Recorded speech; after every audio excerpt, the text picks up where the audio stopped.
કેમ છો? મજામાં? સુવાક્યોની દુનિયામાં, સુવિચારની દુનિયામાં આપનું સ્વાગત છે. મારા મિત્રો, એવું કહેવાય છે કે આપણી ક્ષમતાનું જે પ્રમાણ છે તેનું માપ, તેની કસોટી જ્યારે સમસ્યાઓ આવે છે તે સમસ્યાઓમાંથી આપણે કેવી રીતે નીકળીએ છીએ તેના આધારે નક્કી થાય છે. આવી જ કોઈ વાતને સુવિચાર તરીકે કોઈ અજ્ઞાતે ખૂબ સરસ રીતે લખ્યું છે. આજનો જે સુવિચાર છે તેનો વિષય છે ક્ષમતા, એબિલિટી.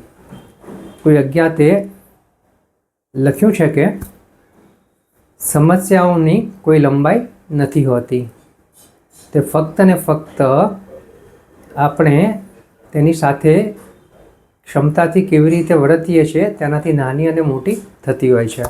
મારા મિત્રો, વાત ખૂબ જ સીધી છે, ખૂબ જ સરળ છે, એટલી જ મહત્ત્વની છે. અહીંયા જે વાત છે તે આપણી ક્ષમતાની છે, એબિલિટીની છે. અને આપણી એબિલિટી ત્યારે જ પુરવાર થાય છે, ક્ષમતા ત્યારે જ પુરવાર થાય છે જ્યારે આપણે સમસ્યાઓ અને પ્રોબ્લેમ્સને કેવી રીતે નિપટીએ છીએ તેનાથી.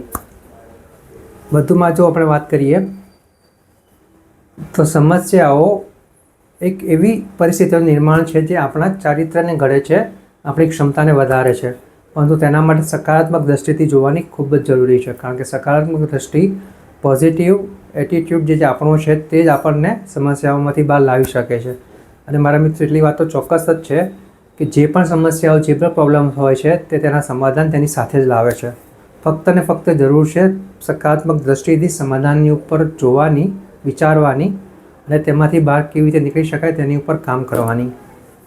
જો આપણે આટલું કરી શકીએ તો ચોક્કસ જ આપણે આપણી ક્ષમતા વધારી શકીશું. અને જ્યારે આપણી ક્ષમતા વધશે ત્યારે આપણે પ્રોબ્લેમ, સમસ્યાઓથી વધારે સારી રીતે નીપટી શકીશું. શરૂઆત તો આજથી જ કરવી પડશે. તો બસ મારા મિત્રો, આપણે આપણી ક્ષમતા ઉપર કામ કરીએ. ગમે તેટલી સમસ્યાઓ આવે પણ આપણે જો આપણા મનથી વિચારીશું કે નાની છે કે મોટી છે તેના હિસાબે જ નક્કી થશે. અને તે ત્યારે જ નક્કી થશે જ્યારે આપણે આપણી ક્ષમતા ઉપર કામ કરીશું. એટલે સમસ્યાઓ નાની અને મોટી ફક્ત ને ફક્ત આપણી વિચારસરણી અને આપણી ક્ષમતાથી જ થાય છે. તો બસ મારા મિત્રો, આપણે આપણી વિચારસરણી સકારાત્મક રાખીએ અને સમસ્યાઓના સમાધાન એની અંદરથી જ મળે છે તેની ઉપર કામ કરીએ અને દરેક સમાધાનનું સોલ્યુશન લાવીએ, નિરાકરણ લાવીએ. Thank you.